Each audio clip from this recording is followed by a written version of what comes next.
All right. Thank you, Dr. Derek. Thank you so much. We appreciate that our lead signal Indeed. for the Dream Team. Welcome, Dream Team family. Welcome. Today it's another day, Dream Team webinar on this day of our Lord, Sunday, August the 16th, 2026. We want to take this moment to say thank you for being here with us. We value your time and we value your presence. You could have been somewhere else, but you are here with us today. So thank you, and welcome, whether you are here through the meeting or you are in any of the YouTube channels, Dr. Derek, Queen Dr. Pat, or my YouTube channel. You are all welcome. So, but at this time, we want to go straight into our signature tune for the Dream Team by none other than our Queen and Sister Lerato. So, over to you, King Dr. Derek. My apology.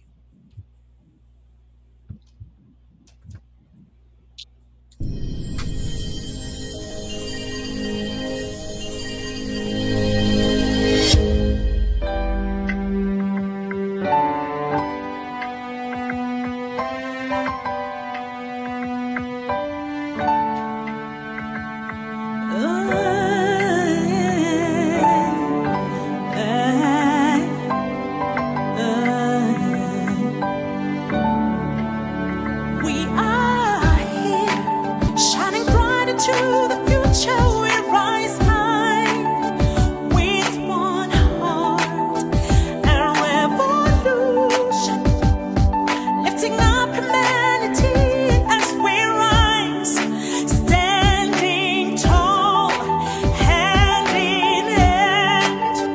We are the unicorn, we are the stars.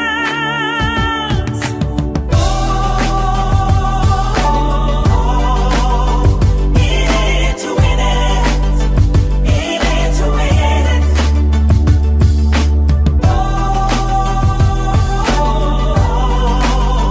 In it to win it, in it to win it.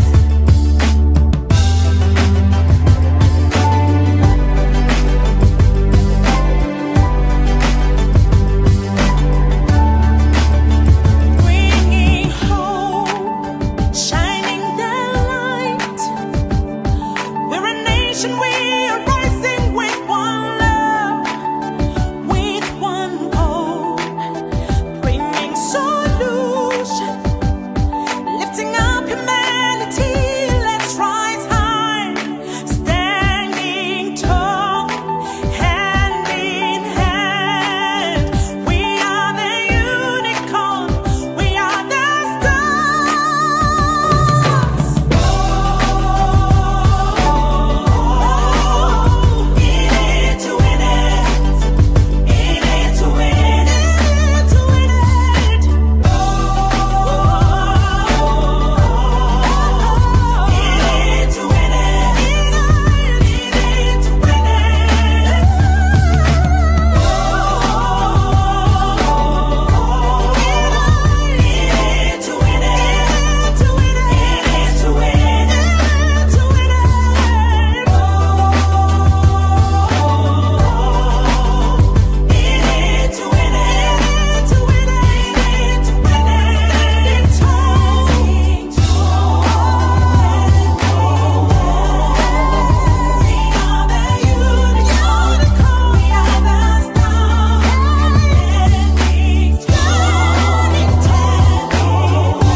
of the closing doors, please.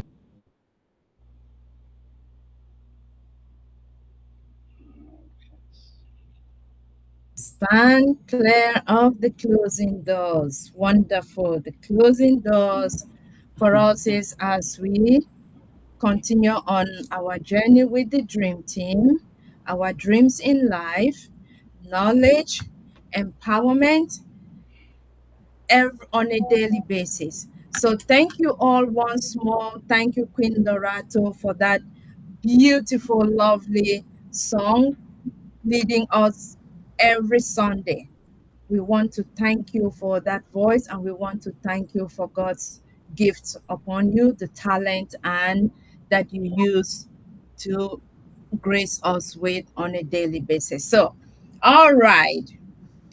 Without much further ado, if you are still joining us right now, whether on YouTube or you are coming in through Meet In, we want to welcome you and we want to say we are glad you're here for this powerful, powerful webinar of today because we have a wonderful guest that is going to impact us today.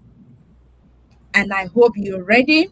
If you're not, I just want to say be ready with your pen and your notebook to take down this knowledge, this wealth of information that is going to be shared with us today.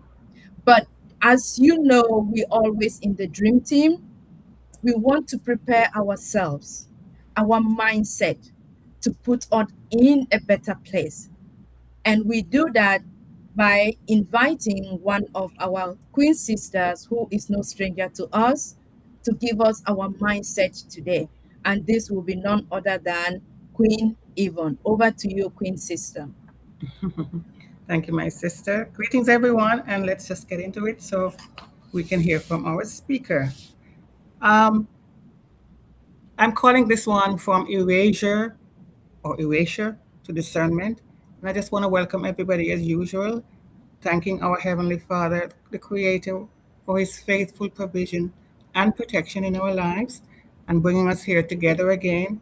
All the glory belongs to Him. We say thanks. And to start, there is a famous line from the running world that says, "The art of competing is the art of forgetting." It says, you must forget your limits, you must forget your doubts, your pain, your past. Basically, focus. It sounds romantic, doesn't it? But if we're honest with ourselves, that is an impossible standard. Your mind does not have a delete key. When you force yourself to try to forget your anxiety, your limits, or the pressure in the room, what happens? You actually end up giving it your undivided attention. That's where your focus goes. Yep. You were never designed to blindly erase our inner landscape. We can't do it, actually. We were designed for discernment. Real strength is not about forced amnesia, then. It's about spiritual and mental stewardship.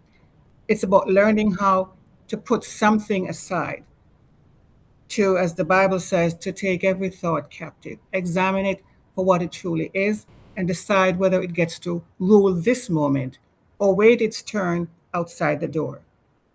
So, today, in a few minutes, we are sifting or shifting from the exhaustion of trying to forget and to go to the quiet authority of putting aside. That's the erasure part. And so, number one, I divided in section as always, is the trap of erasure. Let's talk about why trying to forget fails us. When fear, doubt, or physical fatigue rises up during a critical task, our immediate impulse is often panic or resistance. We tell ourselves, I shouldn't be feeling this. I need to get rid of this thought right now. But a thought resisted is a thought retained. Suppressing an internal distraction gives it total authority over your cognitive energy. It becomes the proverbial elephant in the room. You end up spending half your fuel fighting the fact that you feel nervous rather than doing the actual work in front of you. Spiritual maturity and mental resilience both require us to stop fearing the presence of those disempowering voices, you do not need to feel completely fearless, perfectly calm, or entirely unburdened to execute with excellence. The goal was never to become an unfeeling vessel. We are humans, human beings, not AI robots. So the goal is to master your reaction to what arises. Stop trying to force a blank mind and start changing your relationship to the friction. So, if forcing ourselves to erase the noise doesn't work, what's the alternative?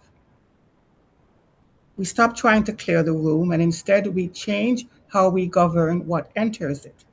That brings us to the actual discipline of execution, shifting from erasure to compartmentalization. And here is the discipline of that big word, compartmentalization. This brings us to the core practice of taking every thought captive.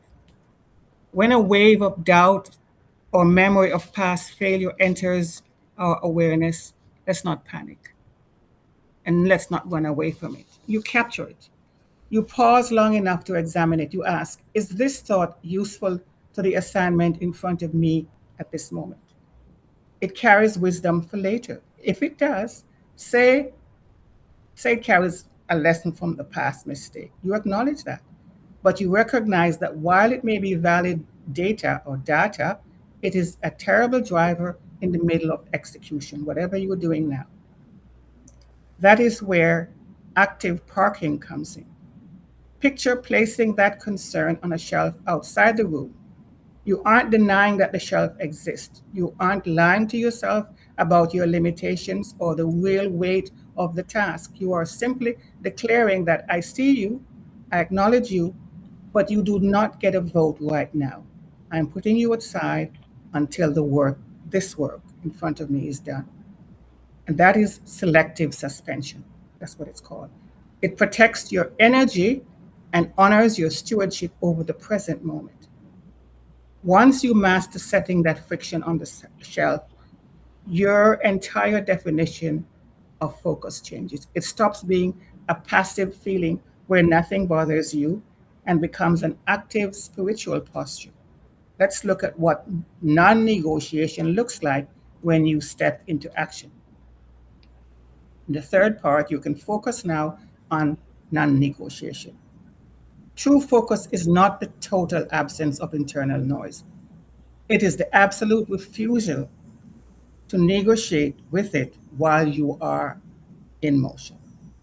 Once you have examined the thought, taken it captive, and let it aside, your job is to close the door on the debate. High pressure situations will always try to invite you back into a dialogue with your insecurities. They will always whisper, are you sure you're ready? What if you fail like last time? And those kinds of questions. When you remain in a state of continuous negotiation with those thoughts, you bleed authority. Focus means establishing a hard operational boundary, processing stops, and execution begins. You focus and you do. You do not agree with the doubt on the shelf. You do not re examine the fear while you are on stage, at the desk, or leading the room.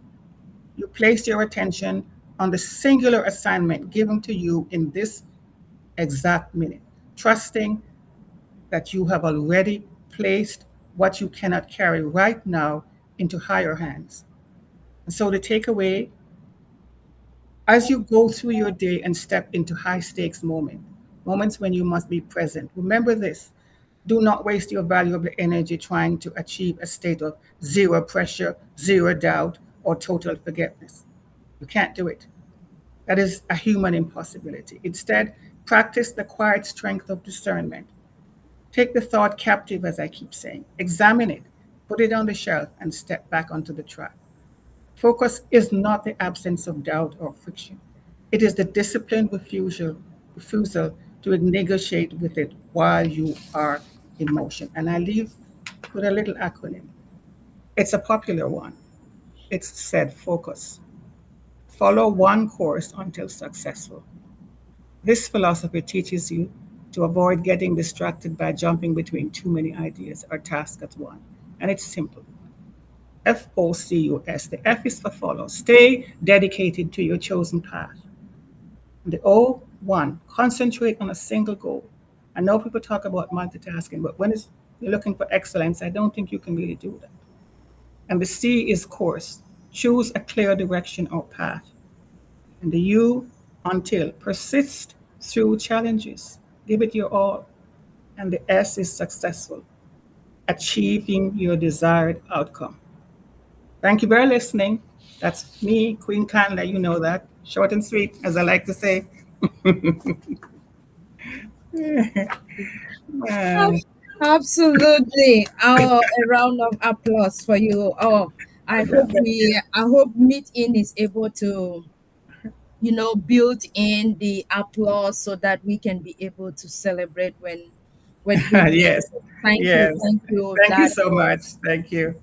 That was well said, and that was so relatable.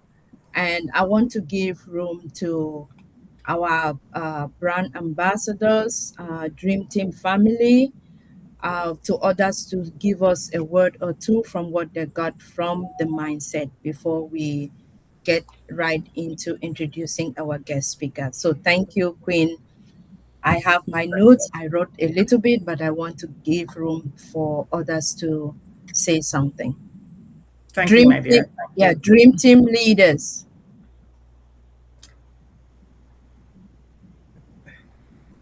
I don't see anything in the chat, so. No, okay, okay. Was someone about to say something? Okay, all right. Queen Okay. Nancy, we Thank you, Queen appreciate Nancy. we appreciate that. Thank you, thank you. Oh wow, and Elder Elder Pastor. Harold. Yes, yes, yes. So thank you all. I appreciate that. All Okay, well, right. this I wanted this to was say something. I don't know how to raise my hand here. Like oh I'm Okay. struggling with this with the new phone. It's just a struggle. One day I will get it. Okay.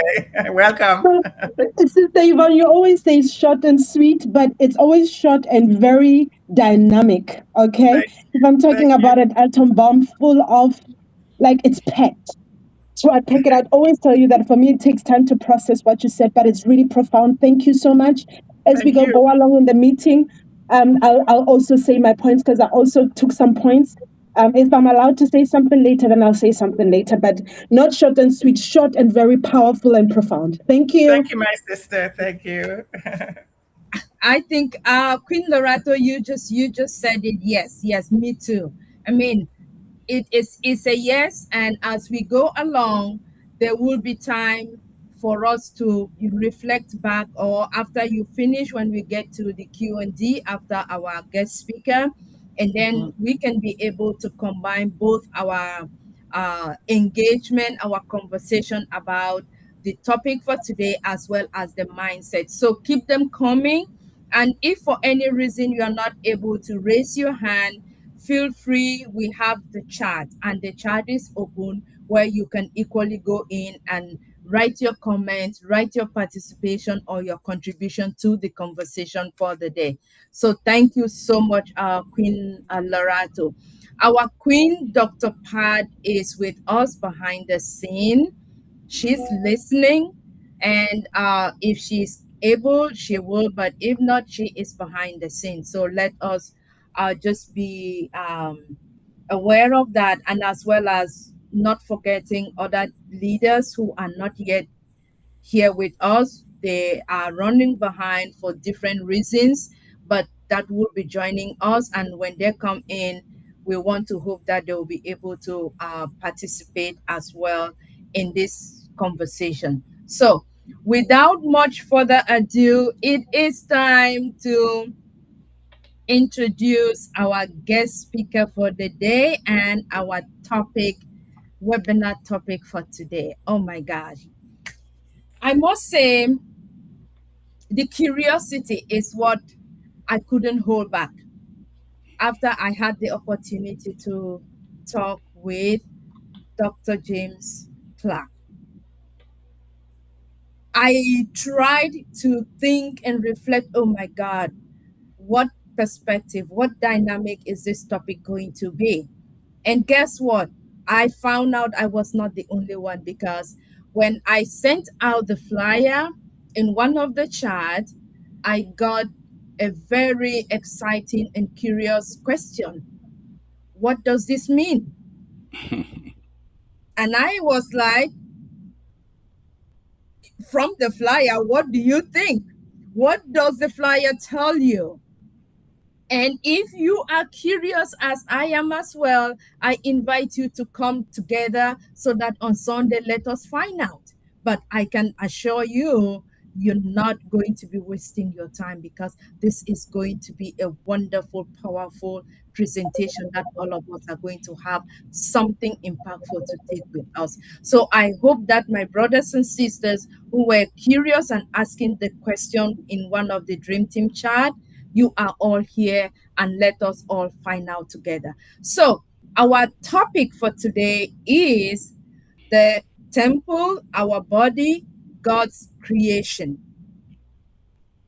Brought to us by Dr. Clarke James. A little background about him. He has 40 years plus in his field of expertise. He is the founder of Transformation Center, the JC Wellness Solution. He specializes in lifestyle medicine healing, and he shares knowledge, inspiring change, natural health expertise. He shares holistic wellness knowledge. He's an advocate, and he is dedicated to healing and inspiring you, me, everyone around the globe. And when I say around the globe, it means he is a global speaker, he is a global advocate in this field of expertise, coming with 40 years of experience. Our health, our wellness. It is an honor and it is a privilege, Doctor, for you to take your time off, for you to deem the Dream Team as a space where you want to extend that impactful knowledge with us, with this family, and to continue on that advocacy and to continue on sharing that knowledge within this community, and as well as sending it out, because I know for those that will watch on YouTube and those that will watch after we are done with the session, that is how we continue to spread the impactful knowledge that you are about to share with us today. So, without much further ado, I want to welcome you and hand over the microphone to you. And feel free to still share with us a little more or about your background for what I missed, or any other thing that you may want to still share with us. Over to you, Dr. James Clarke. Please join me in welcoming him. Thank you, thank you, thank you. It's a pleasure to be here. I was definitely looking forward to this. And I am blessed. I am actually blessed from what has gone before, what has transpired. Um, that was a really short and powerful piece of inspiration. Really, really good information that was shared there just a while ago. Thank you. That was great. It was exciting, and I was all in. So my thing is that I follow my master, the master teacher. I strive like him to take the complexity out of things and to make it simple. And that is what Jesus was known for. He was a master teacher because he could impact every level of person that was in the hearing of his voice. And I try to do that as far as health is concerned. I try to take the complexity out of healthcare and just bring it down to basics as much as possible. So what we're going to deal with today, as you said, the temple, your body, the temple of God. That is a serious topic. Let me say that when we look at the body is a fascinating, well-engineered, biochemical, mechanical, electromagnetic organism. It is written that we were fearfully and wonderfully made. And even when the early scientists started to look at the body and look at the cell, they themselves did not understand what the cell was like. They thought the cell was a three-part organism. Now we know that the simplest cell is more complex than the running of Manhattan. It is extremely complex, and it reflects our Creator himself. It is amazing that we could be told that the body is the temple of God. That is an amazing thought to even contemplate. And it says something about us, and it says something about our Creator. The thing is, the body was never designed for death. It wasn't designed. Death and illness came in from some missteps. I am not going to go into theology or anything like that. But that is how that came about. But even as we live today, we could live an abundant life. We could live doing very well. We could live without the aches and without the pains. We could live without having to be on a ton of medication. And as we contemplate our body and the thought that it could be the temple of God, that would give us some idea as to how we should take care of it. So, what we are seeing today, what are we seeing these days?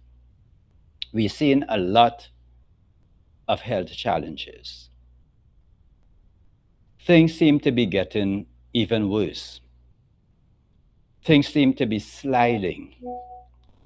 Things seem to be affecting younger and younger and younger people as we go forward. There are diseases that used to be associated with being older or old age, as it is called sometimes. But what we are seeing, these very said issues are now affecting our young people. And why is this happening? What is taking place? What we see is cardiovascular diseases is on the rise. We see diabetes on the rise. We see cancer on the rise. And the thing is, all of us here could actually, if I were to ask for the raise of hands, do you know anybody impacted with diabetes? And I know the answer would be yes. Do you know anybody impacted with things like hypertension and cardiovascular disease? The answer is still yes. Do you know anybody who have had a bout or a battle with cancer? And the answer is yes. But this is not what we were designed for. We weren't designed for that. But there are reasons why we find ourselves there. And this is why my specialty is lifestyle medicine. A lot of things that I call there, you would hear sometimes being discussed. And the reason that would be given for some of these diseases would be genetics. Was it in your family? Was it with your parents? Did your parents have issues with diabetes? Did they have issues with cancer? Did they have issues with this or that or the other? You know, is it running through your family tree? And genetics are usually blamed for a lot of things. And as a result, many people would just say, okay, well, then this disease or that disease is naturally my path. This is where I am going. This is where it is heading for me. There is nothing I could do about it because it is all genetic. And I am here to tell you that is not 100% true. As a matter of fact, most of the time, it is far from the truth. Epigenetics is what affects us more than anything. Yes, we could have a predisposition to certain things. But a lot of times, when we talk about genetics, sometimes what we are inheriting is not really problems with the genes, but it is problems with the lifestyle. We are a lot of times inheriting lifestyles from the past. And if you do the things that was done by the people in the past who had certain illnesses and certain health challenges, then you are likely to come down with the same thing. So it is not genetics in the sense that you cannot avoid. You cannot avoid falling into a certain trap. It is not that. It is more epigenetics. It has to do with your environment. It has to do with your choices. It has to do with your lifestyle more than anything else. More than anything else. So in my 40 plus years, I have had to battle the concept that some people have that if my dad has it or had it, if my mom has it or had it, then I am going to get it. And it takes a lot of education and trying to do as much as Jesus would do, use things around to explain that this is in fact not so. So, what we are seeing again today, we are seeing a lot of metabolic disorders. And it's now that science is starting to link it. So they realize that even cancer has to do with metabolic malfunction. We are seeing a lot of that. And this is why we're seeing younger and younger and younger people. I remember like 20 years ago, when I am looking at females and some of the issues that they had. By the way, I'm talking to you from Trinidad. I am in the Caribbean right now, in Trinidad. Trinidad is right next door to Venezuela. It's just a few miles across. And this is where I'm speaking to you from right now. But 20 years ago, when I'm seeing female patients and we're dealing with OBGYN type issues, what used to be the issues that I used to see a lot, and not even a lot, I shouldn't say a lot, But some of the things I used to deal with was ovarian cysts. So yes, I had some fibroid situations, but ovarian cysts in particular. And it was an easy fix. And it still is an easy fix. 20 years from then to now, what we are seeing even in our young women is what we call polycystic ovary syndrome. And what is driving things like that? What's going on that's causing that? And again, it has to do with a lot of choices. It's just that people do not know. But it has to do a lot with the choices that we make. Now, going back to the body as the temple, it doesn't matter what temple. It could be a Hindu temple. It could be a mosque. It could be a Jewish temple. But the concept of temple, it was a place where there was reverence. It is a place, and particularly in the Jewish system, where even when you had to come and do offerings, you had to bring the best. You had to be selective. You couldn't bring any and anything into the temple. And that's a big thing. So even when they were offering up lambs, it had to be a lamb without blemish. If it is a dove, it's the same thing.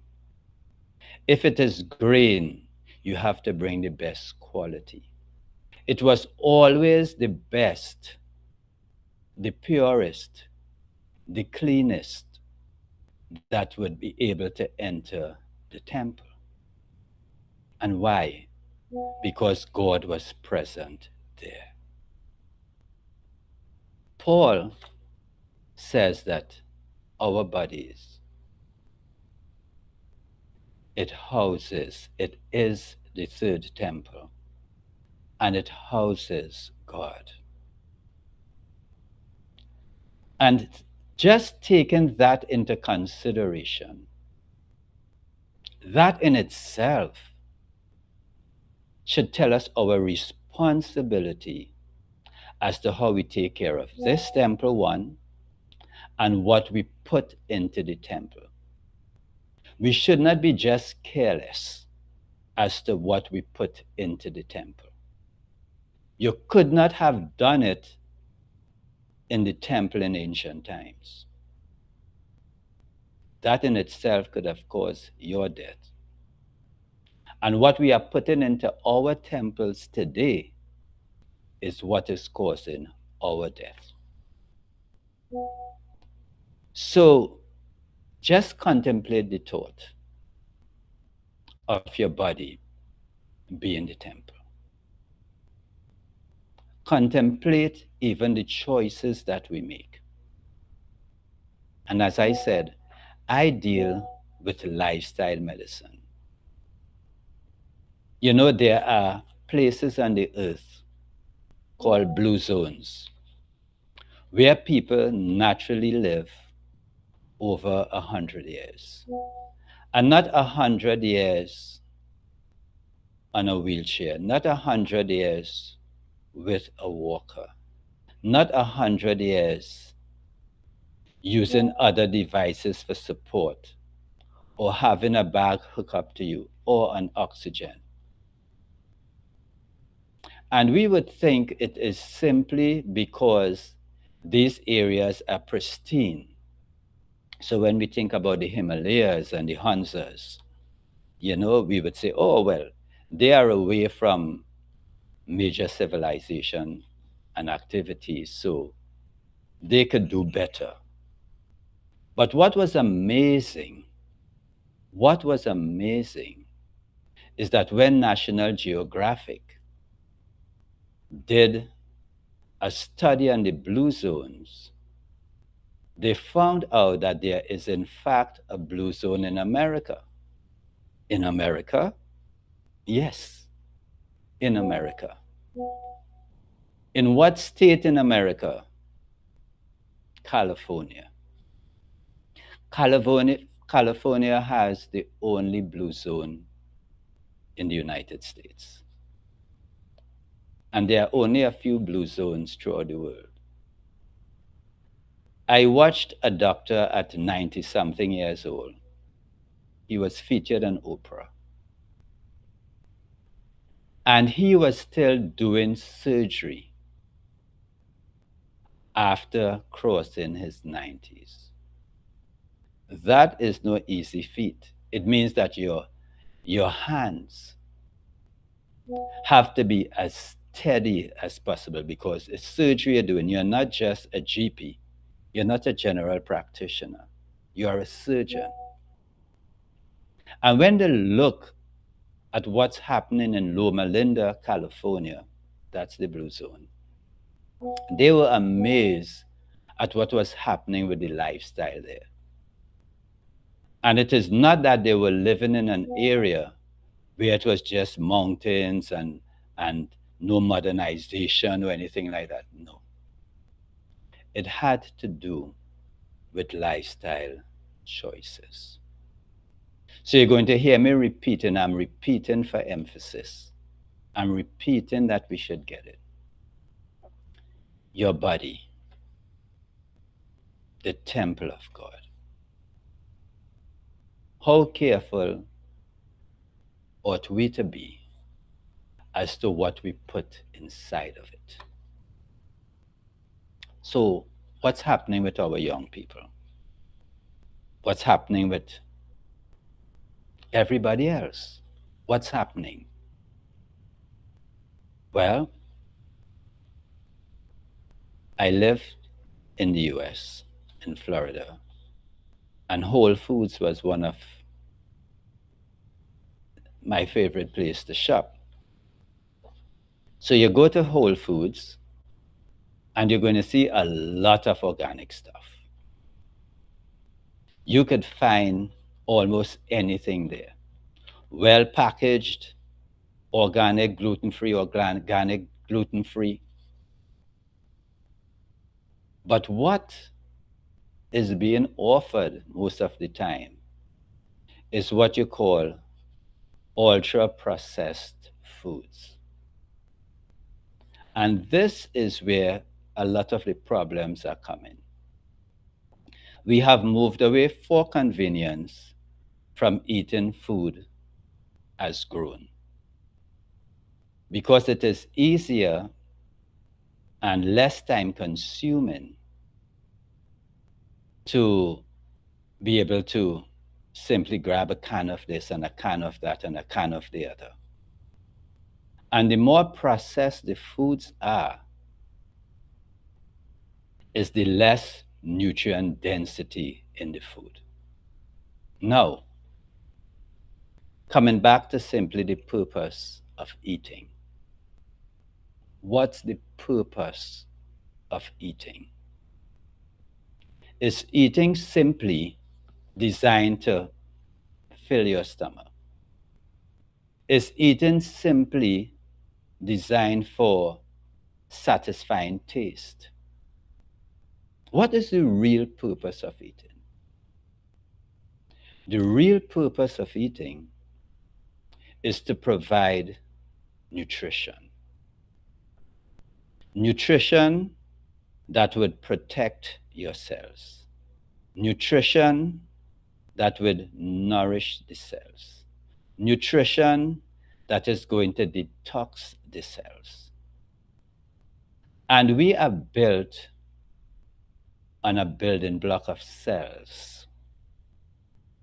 It is cells that form tissues. It is cells that form organs.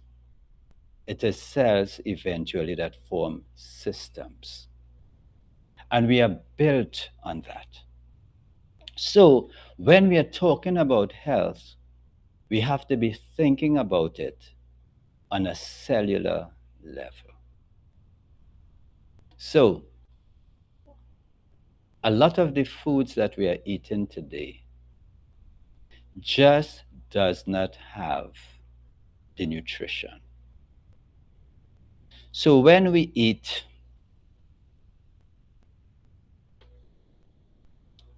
a fruit, for instance, the fruit would carry a number of things. It would carry, of course, it's fruit, so it's going to carry certain sugars. It is going to carry vitamins.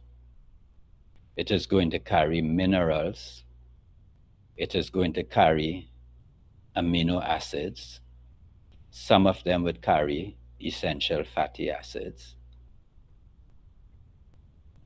But it also carries antioxidants, other type of phytonutrients, and all of that. But when we take that very fruit and we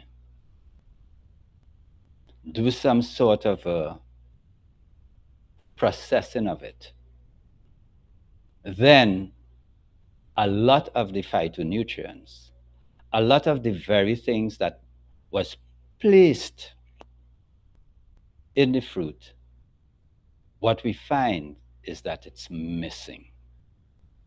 So we're eating something and it just does not have what it was supposed to contribute to our body. So when we look at a lot of the average meals, and by the way, just as a note, a side note, before the Obama administration, we had something called the food pyramid. It was very confusing. After the Obama administration, we reintroduced another food pyramid, which is crazy. During the Obama administration, they took away the craziness. They simplified it. And they had something called My Plate. It was pretty simple. The plate was divided into 3 parts. A quarter of the plate, they say you ought to use your carbs. And always we would suggest complex carbs. The other quarter of the plate is your protein. And then the other half of the plate is fruits or vegetables, or fruits and vegetables. You see that structure right there? That was an ideal structure for health. It was ideal for health. We shift that away and we come back with this confusing thing called the pyramid, the food pyramid. And it isn't doing well. It isn't doing well at all. So I just went across to that because that was so simple.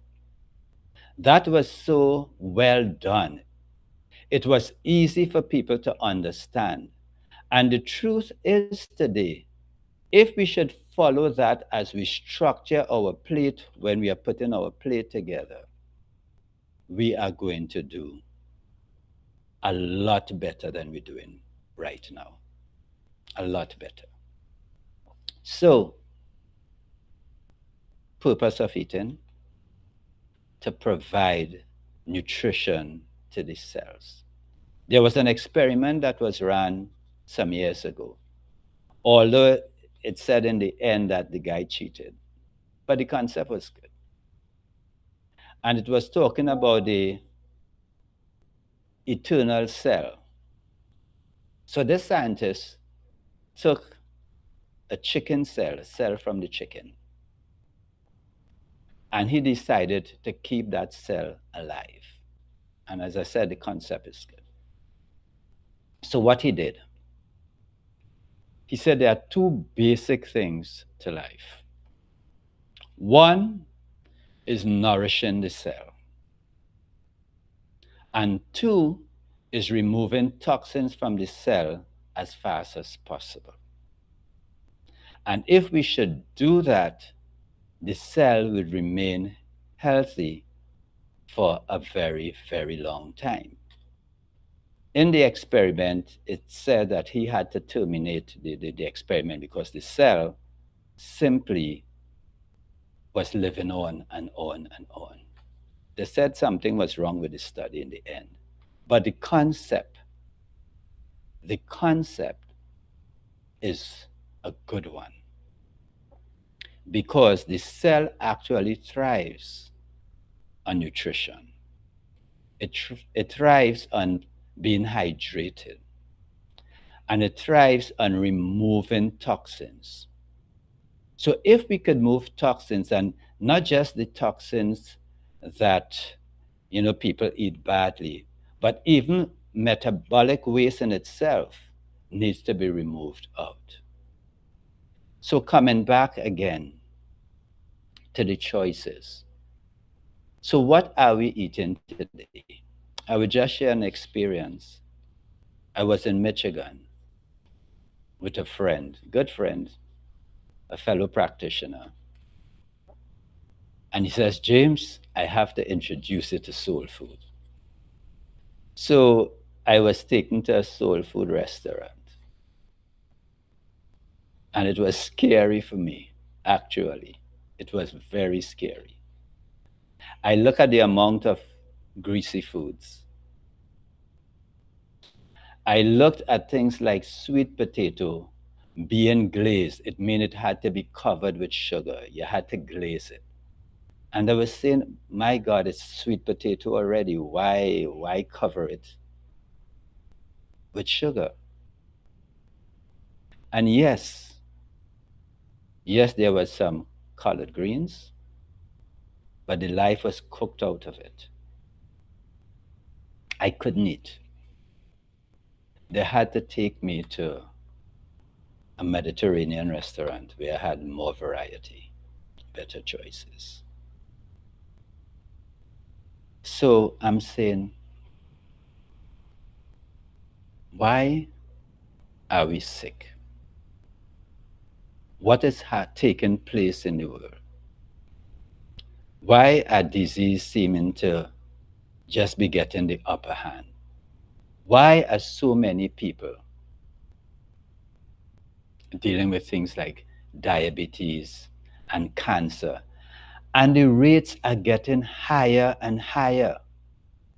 And as I said, people younger and younger ages are coming down with this. It simply has to do with our choices. So, in my clinic, I do not necessarily do diets. What we do is simply offer people. So we would run our blood test, and we do some live blood as well too, so that people might be able to see their red blood cells for the first time. For the first time, they're able to see white blood cells patrolling the plasma. They never saw anything like that. They're saying, but this is what's happening inside of me. Yes, even though the blood is outside of you, the white blood cells continue to work and to patrol and to look to deal with pathogens and to deal with toxins and so forth. So it is usually an amazing thing. I am doing this now for over 40 years, and I am still amazed every time I take a sample of blood and be able to watch what is happening in that one drop of blood. I am still blown away. So after we run our tests, various tests that we run, we go on to make recommendations. So we'd say, okay, this is what's going on here. You have a deficiency in this or in that or the other. You might have overtoxicity taking place in the system. So we go on to make recommendations. And even as we are adjusting lifestyle, and lifestyle is not just eating. So we have an acronym called HEAL, where it says healthy eating, active living. So it's not just eating, but a lot of times eating is a big part. It plays a big part. And what we would simply do, we would give them a sheet that covers all your various food groups. And we would have good choices, bad choices. And we would simply say, look, your goal is to try, as you go through the list and you realize what is harmful, is to switch. You would not be able, well, most people are not able to shift everything at one time. So we say to shift gradually. Just do start replacing. Start in one area and start replacing. Shifting from the bad to the better choices, from the bad to the better choices. And without putting people under pressure, people would respond and call and be amazed at how fast that their body actually responds to the food. They sometimes they say, but I didn't even take any supplements yet. No. But they stopped putting certain negative things in and replaced it with the better things. Again, the purpose of eating is to provide nutrition, provide protection for your cells, is to nourish the cells, help your cells to repair, and to remove toxins out of your system. So it is said that, it's an old adage, that disease starts in the gut. In the gut. And when we understand that, and it is a truism, it is truth, all it really starts in the mind as far as choices. But it is the gut that's affected. And once the gut becomes in balance, and we are able to see things like that in some of the tests that we do. A lot of people, their gut is inflamed and so forth. So we're able to see it, and they themselves are able to see it. Once we could bring the gut back to balance, things start improving. Because the gut regulates so many things. It is the seat of our emotion. There are more neurons in your gut than in your brain. As a matter of fact, there are more signaling taking place from the gut to the brain than from the brain to the gut. So it is in your gut where it is going to send signals back to the brain and saying, okay, this is going on, this is what needs to be released. Signals go up, the brain communicates with different organs, and so forth. And things are kept in balance. But if our gut is messed up, if our digestion is not functioning well, if we have buildup of plaque on the walls of the gut, where you find pathogens hide between the real lining and the artificial lining that is built, it's like a rubber, then problems start taking place. Because what you would find is that there's going to be an overgrowth of things like yeast. So in the gut, and I know that you are aware, you have prebiotics and probiotics. Well, more probiotics. The prebiotics is usually what we would feed the probiotics with. So we're talking about good, healthy bacteria that actually is going to help to produce things like B vitamins and other vitamins itself. Excuse me.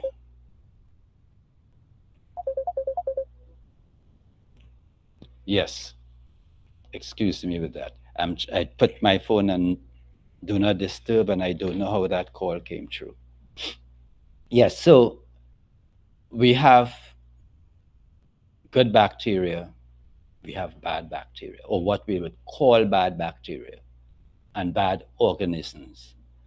But some things sometimes we call things bad and it's not bad, it's just it becomes bad once it is overpopulating the area.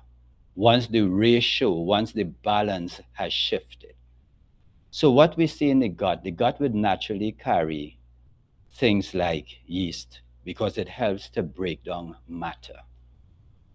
Once things are thrown off in the gut, you would usually have an overgrowth of yeast. Hence, you would find things like bloating taking place a lot. What the yeast would do is to produce mild inflammation, and that is going to end up damaging the very membrane where it is able now to make the gut leaky because the size of the cells are too large to get into your bloodstream. So their objective is to get into your bloodstream because the bloodstream is like a superhighway to every organ. And we see that a lot. So we do blood and we see some people have a serious overgrowth of yeast. But before they come to that, you could actually see it in their gut area where it is distended and there's a lot of bloating and they're having a hard time. Once we get that gut regulated, things start to improve. Now, I'm looking at my time. So, even as we thrive to improve our health, even by making good choices, I, as a practitioner, would still end up doing supplementation. And I tell people this, however,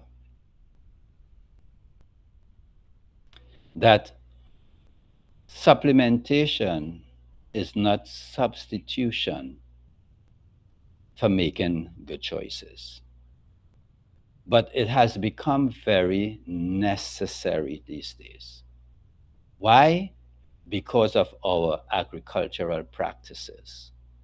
So, for instance, I would just share this. If you buy food grown commercially and you were to run some tests on it. So some of the things like, for instance, there are foods that carry chromium, which is responsible for, again, metabolizing of sugar. But when you check the foods that are grown commercially, you would realize the soil, because of the fertilization, have destroyed the chromium. So foods that are supposed to be chromium rich, you just don't have the chromium anymore. You just don't have it. So a lot of the things still look good, but they just do not carry. So if you look at an orange from 20 years ago, what you would get then to what you're going to get now, you would probably have to take about 8 oranges to get certain nutrients. It just does not have it. Hence the reason for supplementation. Today there's a big thing on the market. and I started to talk about metabolic disorder and metabolic syndrome. There's a big thing in wellness and in medicine today, and we are talking about peptides. Peptides are the buzzwords right now. And there's a particular peptide that you hear about a lot. As a matter of fact, they said 1 in 10 Americans are on this peptide. It's called GLP-1. GLP-1 was designed to deal with metabolic disorder. It was designed for the pre-diabetics and the diabetics. They end up repurposing the drug, and it's a drug, by the way. They end up repurposing the drug simply because they realized that they were getting an unexpected big benefit of weight loss. So they repurposed it for weight loss more than anything else. Because this drug works for weight loss better than anything else in the history of medicine when it comes to weight loss. And they repurpose it for that. But in the natural sense, it's nothing new. We have GLP-1s, we have GLP-2s in our body. It helps to regulate metabolism. It helps to deal with insulin sensitivity. But our eating habits, again, has damaged that. And this is why you find so many people are insulin resistant. So there are things that could be done for that. There are natural things, there are natural supplements, there are natural foods that would help to improve that. So as I get ready to sort of a close-up, just some tips, simple tips. Back to the Obama administration, My Plate. That is an ideal way to eat. Simply shifting your food, your plate like that. Where you could have a quarter of your plate, carbs, and again, I would suggest complex carbs. The other quarter, protein. Again, try to get your best source of proteins. And by the way, don't have to be meat only, because if you do enough grains and beans and so forth, you would get your complete protein. And the other half is vegetables and fruits. Why? Why 50% of your meal should be that? For one, it is full of fiber. So it helps to sweep the colon. It helps to clean the gut up. But more than that, it is also providing prebiotics for the probiotics in your gut to bring back balance. On top of that, it is providing a lot of nutrition, a lot of anti-cancer nutrition. Once you have enough fiber in, even the release of sugars are slowed down. So your pancreas do not have to work as hard. What we've seen a lot today, I could tell you this, is fatty liver syndrome. Long time, well, years ago, when you hear somebody had fatty liver issues, it had to do with alcoholism. They were doing a lot of alcohol. Today, we have some people who never tasted alcohol and yet have severe fatty liver issues. Again, It has to do with the amount of empty calories that we are consuming. And if your liver is under pressure, believe you me, your health will not be well. Your liver deals a lot of, or deals with a lot of metabol, metabol, metabolizing of from your fats to your sugar. Some people don't realize that the liver actually handles sugar as well. They think it's simply your pancreas, but your liver plays a role there as well too. And if your liver is not functioning well, your whole metabolic process is impaired. But when it comes to dealing with toxicity, it is your liver that breaks down a lot of the toxins. So as we close up, remembering that our bodies are the temple of God. Therefore, we ought not to be careless with it. We're not to be careless as to what we put in it. We need to eat food that's food. And that's another text in the word. It says that they spend their money on things that are not food. So we eat things that's not food. Food could only be classified as food when it nourishes, when it serves its purpose. So, again, simple things, increase your water.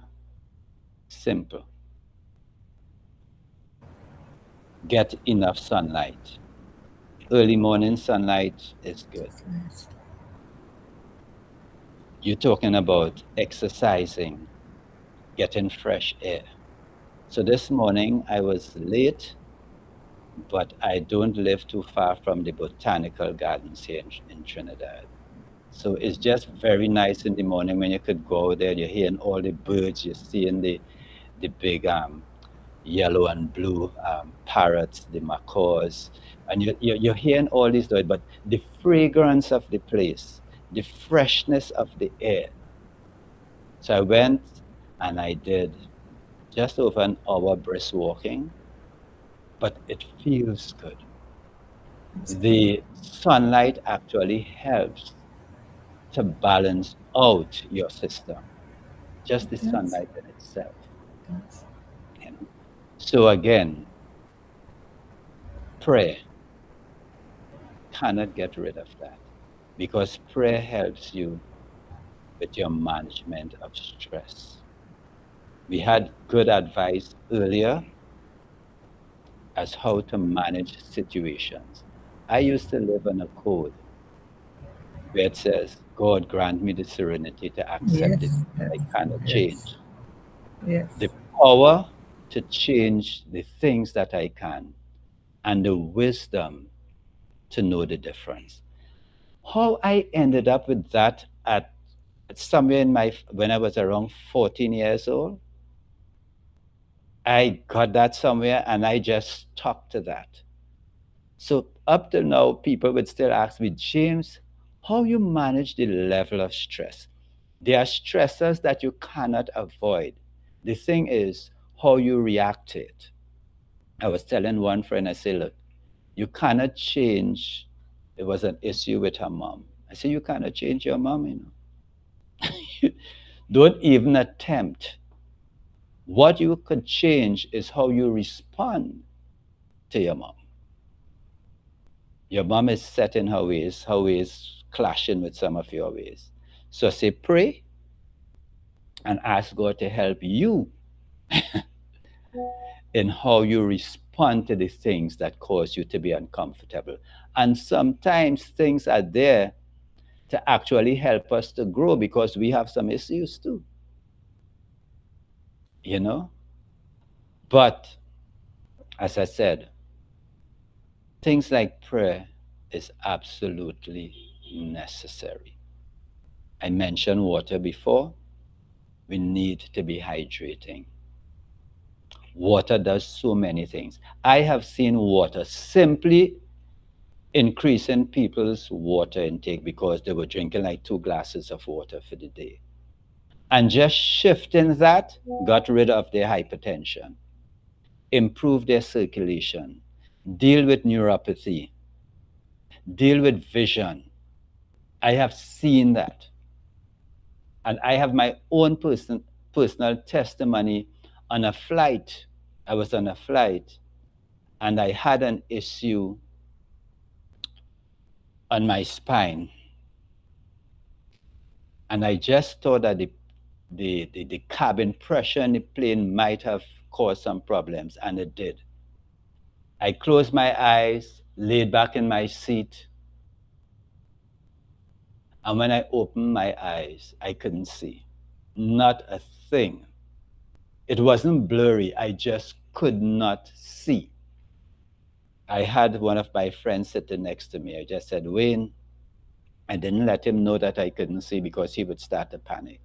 I said, could you just call the flight attendant for me and get some water? You know, because I just relaxed in this situation. And he did just that. The water came, I got the water, I drank. I got a second glass and I drank. And slowly my vision came right back.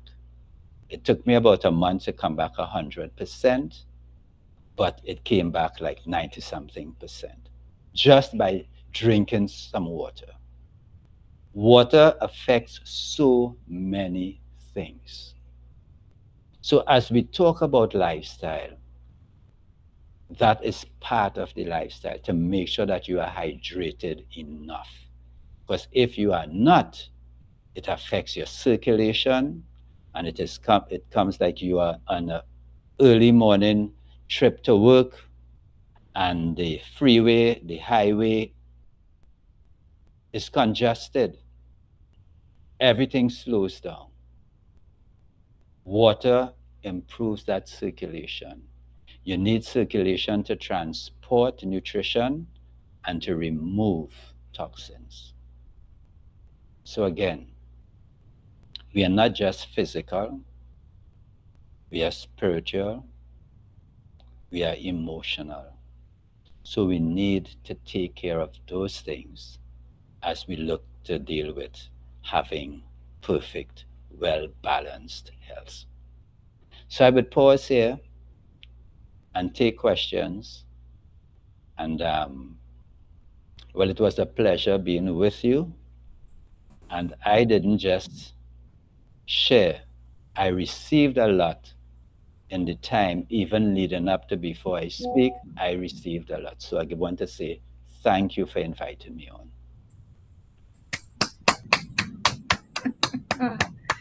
Thank you, Dr. James. That was powerful, really. A Thank master you, Dr. class. James. Yes, yes, yes. Indeed, that Mm-hmm. was that was phenomenal. That was nothing short of phenomenal. So powerful. Oh, the emojis are coming. The Lord, Oh, thank you, thank you, appreciation, Queen Dr. thank you. Nadu. Yes, we see Brother Harold. Oh, wow. Yes, yes. Please keep them coming. Dr. James deserves the recognition. That was powerful. I don't even think we will be able to eternalize everything right now or even do it because that was Yes. packed full. Mm-hmm. It's I felt actionable. It's actionable. You have to make notes and go through it, digest correct. it, right? Yeah, it's not a one shot thing. No. Yeah, no. Dr. James, I felt like you were talking to me particularly because I am there were some aspects I was already guilty with and I'm like, oh, oops, oh, okay. So I have my counts of those actionable points that I am Mhm, guilty with, mhm. and I think I am going to follow up and make sure I start correcting them myself. So Absolutely. this was just powerful. Well, Queen Yvonne, let us listen what you have to say, to Dr. You James. know, I just love how it's been laid out. It's there's no hype. it's so empowering because everything that you were saying can be done. It's accessible. It's not going to be done overnight, as you say, if we've been, as they call it, bad to ourselves. But the Mhm. initial part of what you're saying is that the body is something sacred. It should be treated that way, just like how we would treat anything that has to do with whoever our divine person is. If in our case, as I'm assuming Christian believers, it says that God lives inside us. So Yes. to have him living inside us, how can we be putting all this junk, which he didn't even create, all some of the things that we're putting down there, he would say, I mean, he knows what it is, but he would think, why would you be eating this? How can I be living juxtaposed to this? So the one thing that you didn't mention, which is a little bit of problems that I have with, is sleep. And maybe you did mention it. I stepped away for a minute. No, no, I did not. I actually missed that. That is part of the. Yeah, because Yes. that is a little bit of my issue because I'm a one of those monkey minds type person, and but they are telling me that there are things that I can do, so I'm trying to mitigate for that as well. But this is a powerful, and as I said, I have to laugh at what the GLP, whatever Ozempic, how everything can turn out into money making for these people who they don't care about the human being at all Mm. because neither one of those things were good. The drug, as far as I know, the initial drug, the Ozempic, did not serve people well because it had so many issues. And then even the GLP-1, it's because we want overnight success. It takes a long time for us to get into human beings, I'm talking, for us to get into problems, and then we want that quick fix. But Mm. sometimes the quick fix takes us further down into that bad place. I'm going to use that simple word. It's bad for us to do that to our bodies because generally we bounce back and forth between the bad and the good. And as you keep that word that you kept stressing, it's a lifestyle thing. So thank you, Dr. James. It's a very powerful and simply expressed presentation. Thank you. You're welcome. My pleasure. Wow. Thank you, Queen Yvonne, for that contribution. Thank you. We appreciate you.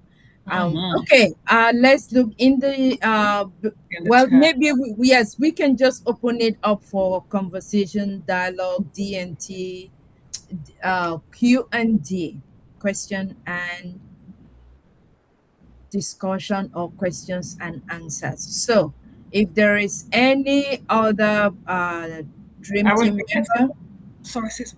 Sorry, Queen. I'll read what's in the chat from Nancy Jody. She says, thank you, Dr. mhm. James, for your amazing presentation. We hear these wonderful mindsets every day, but we are hard headed, refuse to change our bad daily habits until it's too late. I really appreciate you sharing with us. Very true, Queen Nancy. Thank you. Mhm. And Dr. Patience has a nice little heart, right? A love heart there for him. And she also says, can't wait for the next part. So there you go. Dr. James knows that he's on deck to return. Okay.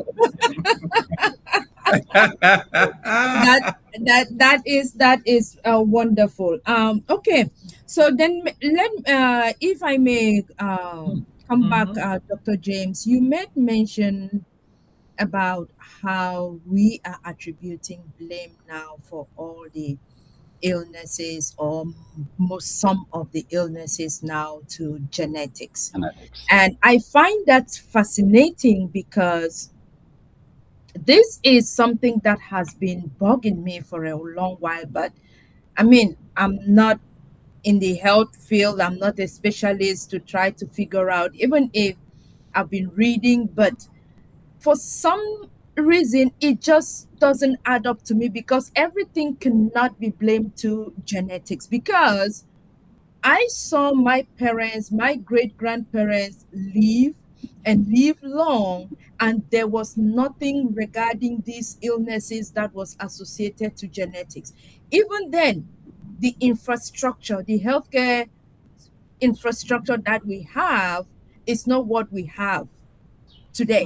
Mhm. It was not as well sophisticated, good, but yet these these forms of illnesses and the genetic form of it, we never heard it. Even as children, yes. I mean, I understand sometimes parents never shared what they were going through, but it doesn't come close to what it is today. And also the fact that it's not only now with the aging population, our parents, but now with the young people. So, can you please just share a little more light on? I mean, I understand it's the food, it's the lifestyle, but do we understand it? How is that mindset for us to be able to break that blindness? You talked about education. How can we break that brainwash that telling us is about genetics, but meanwhile, it's not entirely about genetics? Well, I had an issue with some research doctors that came to Trinidad, and they were on radio and they were talking about diabetes. Mhm. And even though they themselves call it a lifestyle disease, they said even if you change your lifestyle and your numbers become normal, you are still diabetic. Yes, yes.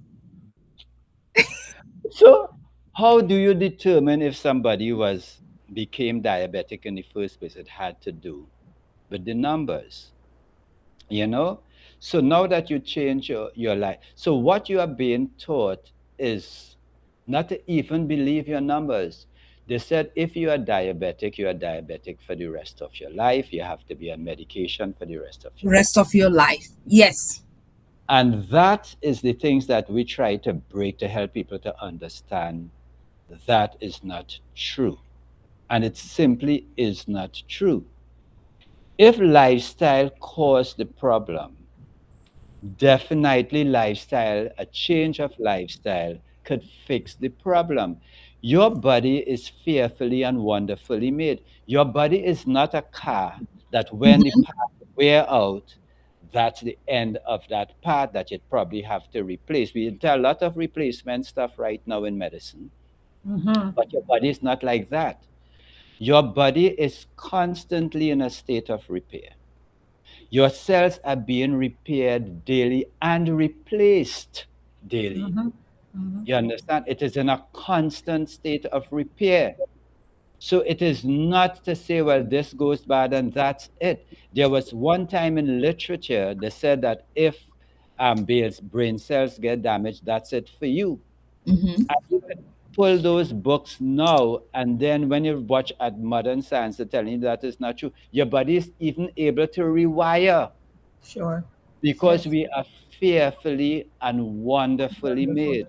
We were designed. It. I know you're passionate about this, and I agree with you. I see.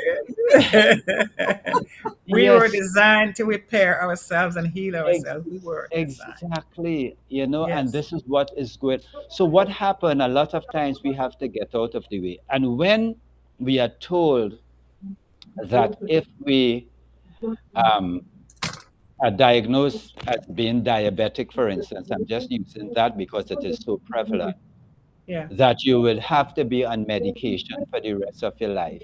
That is true if you follow their protocol. Yeah. It is so people who have been on medication for 40 years. There are Yes. people who have been on Yes. and Yeah. they are not getting better. There's a constant gradual slide downwards. I had one of my clients who got a stroke right in my office here. Oh dear. And we were able to revive Um, her in just a matter please, of just seconds. just just a minute, Dr. James. Could Please, you hear? could you? All right. Thank you, Right. Queen. Yes. Thank you, Okay. Queen Lerato. All right. Yes. Please, Sorry back to about Yes, you, that, Dr. Dr. James. James. that's Dr. fine. Clarke. So she got a stroke. I heard the her daughter screaming, "Mommy's get." I had just gone to make something for her to drink. Well, for the others, she had gotten her stuff already Mm-hmm. because I had some functional coffee that works very, very well. So I just wanted her to try some. So I went in the kitchen to get another cup for somebody else.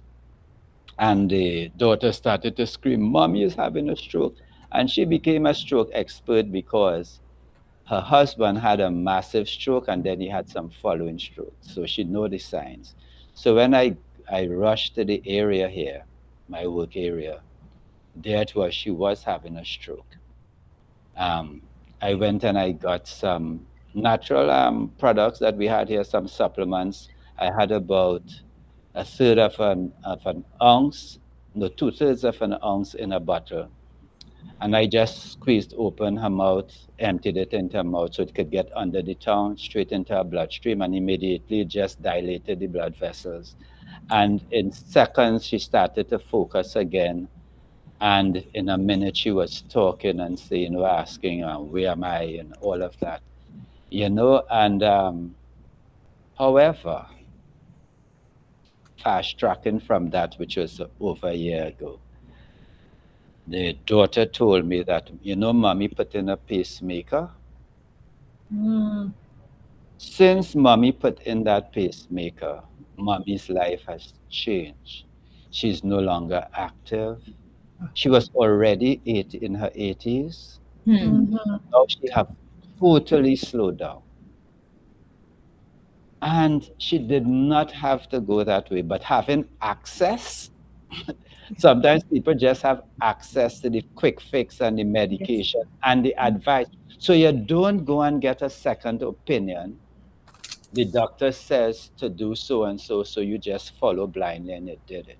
Mm-hmm. Now, you can't reverse that because mommy already went in, put in the pacemaker. Now you're seeing for yourself that instead of she being in a better position, she's now in a worse position. And many people see things after the fact where it becomes harder to deal with. So, coming back to the diabetes and being on medication for the rest of your life, it is true because once you are on that protocol, the protocol was never designed for repair. The protocol is all about disease management. Yeah. So if you're taking something that is not designed for repair, it cannot repair. True. If, however, you make the lifestyle changes and you're going to start feeling it because your body is so forgiving, it is like the very God that designed it. From the Yes. time you start treating the body well and Absolutely. cooperating with the body, you start feeling it immediately. And sometimes we have to just go through. Sometimes we might need, and just like about 6 weeks or sometimes less, you could change your taste buds and you Mm-hmm. could acquire a taste for real food again. Sometimes I taste food in the US and I could taste all the chemicals. It's not food, you know? And but you get accustomed to it. Your brain got accustomed to it. So sometimes you have to reprogram yourself to getting accustomed to eating real food again. But the first thing is to recognize that your body can heal itself. Absolutely. The thing is, you have to give it the raw material for it to be able to do so. If you are not giving it the raw material, so basically on a vitamin chart, I don't have one at hand here. On a vitamin chart, if you go up and you pull up one online, you would see vitamin A, deficiency. So if you have a deficiency of vitamin A, one of the things you would experience is night blindness. Mm-hmm. If you have too much vitamin A because it is a fat soluble vitamin, it could have some negative effects. But you could have night blindness and you could be prescribed medication rather than testing to see if you have a deficiency in vitamin A. You did not have a deficiency in some of the medication. It was never part of your diet or your human of your physical structure, your biochemical structure. It was never part of that. So what we need to do is put in the things that missing. We That's need to true. feed our body with the things that it needs to do its repair. And if we do that, your body will repair. People tend to forget that they came from a sperm and an egg, and it had everything there to create an entire human being. You would see deformity sometimes, but you would not see somebody nose on their knees. You will not see that at any time because the body has its intelligence. Each cell has its intelligence. And this is why you have cells like stem cells that is not differentiated. It could turn into any cell, but it has the potential. So it could turn into a heart cell, it could turn into a liver cell, it could turn into any cell because it has all the potential in that to do that. You know, and you just did not become an adult just like that from a baby to an adult. It was constant repair and building, constant repair and building, constant repair and building as we go through the years. So your body knows exactly what to do. So we have to just try to break through and help people to understand. The convenient thing about medicine and blaming things on genetics, it takes away responsibility from the individual. So the individual has no responsibility. This is because of my parents. Mm-hmm. So I am not accountable. I am not accountable. So I could eat all the crap, I could do everything, but I am not accountable. That is because my parents and my grandparents passed that on to me. Not And true. we need to realize that that has no truth in it. We could change things. So even though mommy or dad was heavy diabetic and lost a limb, it does not mean this has to be our destiny. And Amen. if we shift that, That we is profound. Amen. It is. Um, Queen Kanla, Sister Lerato has her hand up, and then there's a message in the chat from Dr. Benny. So if you want to go with her, Sister Lerato first, she's been waiting for a while. I hope she can still speak to us. Yes, I'm still here. Can you hear me, sis? Yes. So first of all, thank you so much, sir, for such profound information. And yeah, it's been so packed. We are grateful, and I hope Mm-hmm. that all of us will reflect and make necessary changes because longevity is wonderful, and not Mm-hmm. only to grow old, but also grow old healthy without walkers, without whatever, and still be healthy. What Yes. I wanted to ask is the stress. You know, stress is one of the factors also that stress can kill. And a lot of our lifestyles are very stressful, especially in the first world with people are in offices, from offices, you're just moving through just one thing to the other. People don't spend time in nature. People don't spend time just distressing and regulating their nervous system. So I don't know if it's part of what you want to mention, especially because I think also stress takes a toll on people's bodies.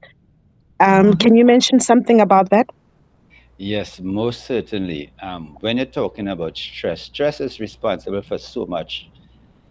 It affects the entire system. As I said, we're not just physical, we are emotional as well. And at the center here, we try to deal with the body as a whole. Even people who need prayer, we would pray, you know? So we try to deal with that. And what you would find once you are very stressed, So you find yourself in this vortex. You're spiraling and spiraling down because stress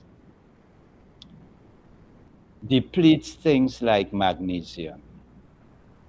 Stress depletes your B vitamins.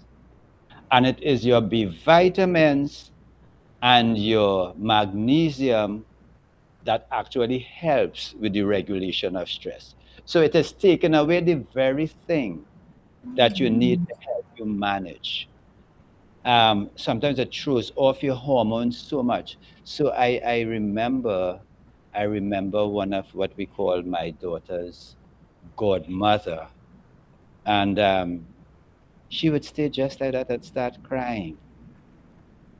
Kathy, what's wrong? Why are you crying? I don't know. Kathy hormones were so off. So sometimes we just give Kathy something to use, and within an hour, Kathy is back to normal. But stress. So we have to do some things to distress. As I said, some stressful conditions you cannot get out of them. So it's about how you manage them. And also supplementation actually helps with that management because it gives you an edge. So sometimes people are just depleted minerally. So you need to get back some minerals. Sometimes it is your vitamins like B12 and B6 in particular. Vitamin B6 is what you call the mood vitamin. So if we're talking mood vitamin, then you know it is able to help you to manage stress. Because once you could get that in, but just imagine you are depleted, you are low in B6, you are low in magnesium. Life around you is stressful.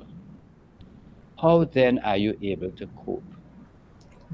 So one of the things you do is to see exactly where you are and see if you could start supplementing with that to build back up your score, and therefore you would find right away and look for things. So you have um, the Bible says that the herbs of the field is for the healing of the nation, and it says even in Revelation, in the earth made new, it talks about that too. So we have things here. I tell people, disease did not catch God by surprise. He's not reactionary when it comes to anything that takes place with humanity. As a matter of fact, when we were made, before we were made, he put everything in place. And you could actually see him stepping back, observing, wondering, is there anything that could be added here? And then at the end, come to his conclusion. It was good. Yes. So we have things here naturally that is going to help us. So things like ashwagandha, what we would call um, adaptogenic herbs. They help and they go a long way to help us to manage stress. But things like breathing, if you learn to do proper breathing, it helps to manage stress. Exercise. I I can share some stuff about me. I had a bad, what do you call it, divorce. But it hit me, it blindsided me. I did not I just wasn't ready. I just didn't see it coming. And I was an emotional wreck.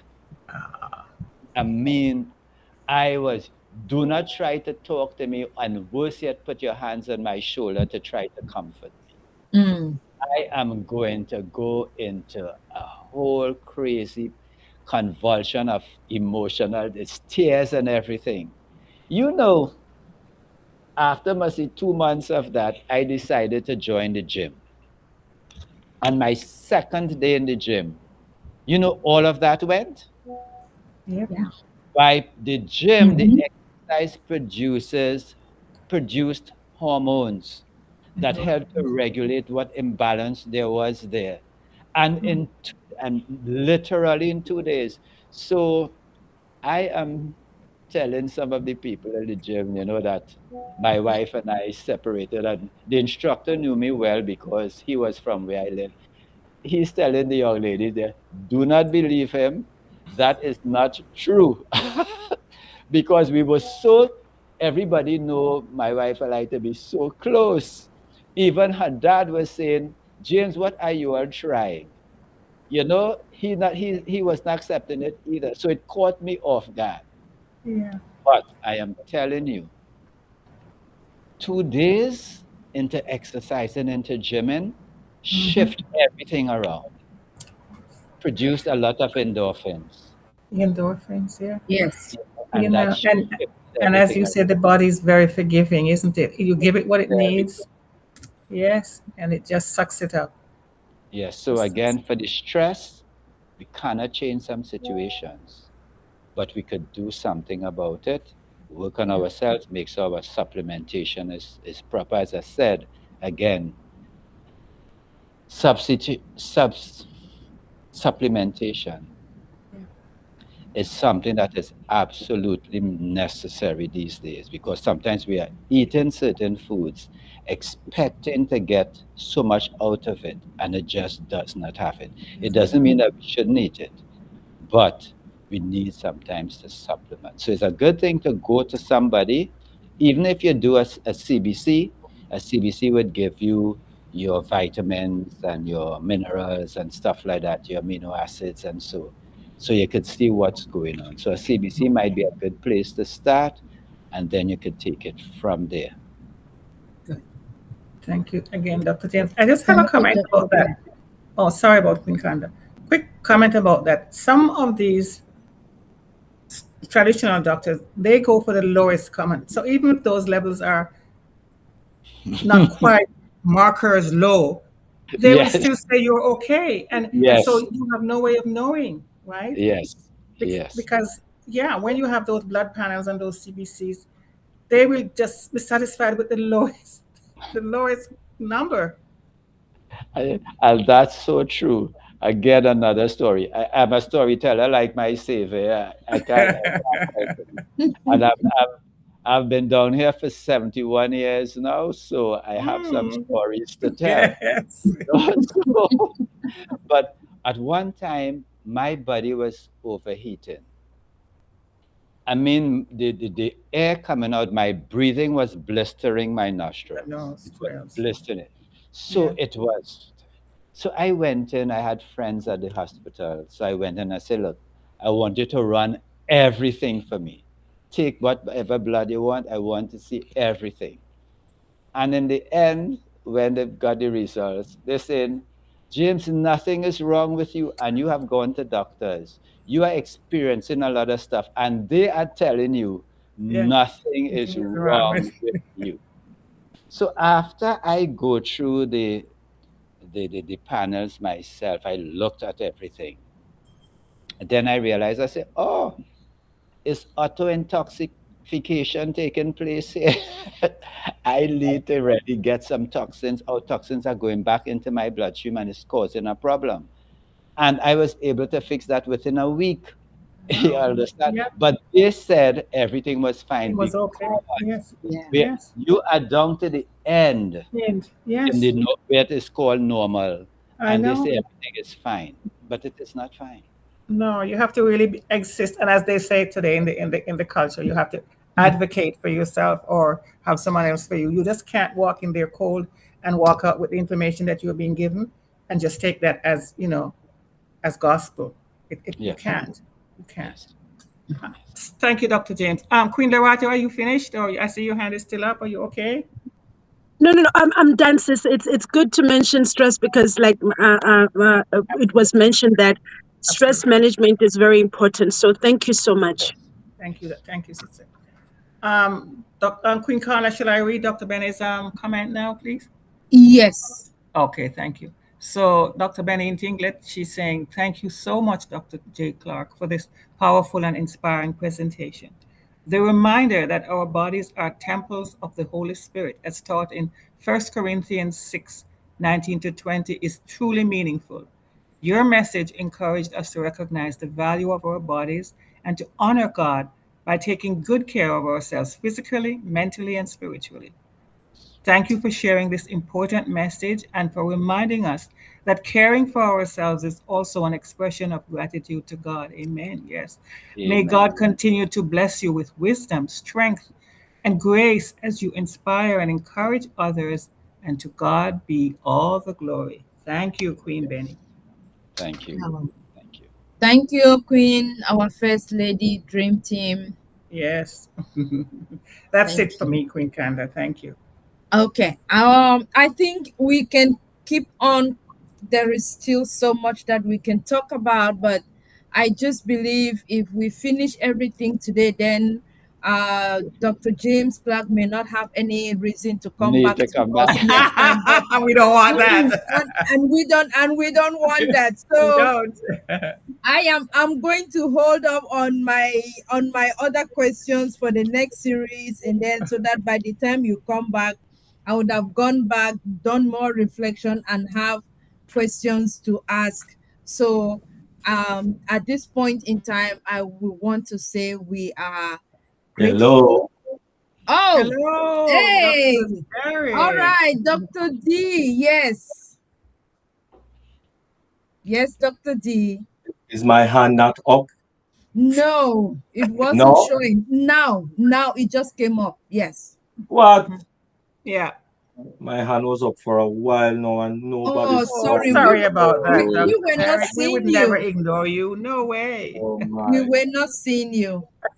Peace, blessings, enough, holy, plenty, a lot of love to all our queens and all our kings on this platform and those that are on the varied YouTube channels. Really appreciate, really appreciate. Thank you very much, Queen Yvonne Finn, for Thank that you. awesome Thank you, Dr. presentation. Derek. You know, mindset is my thing I know. because mindset affects every Yes. area of our lives, Yes. Yes. every area it touches.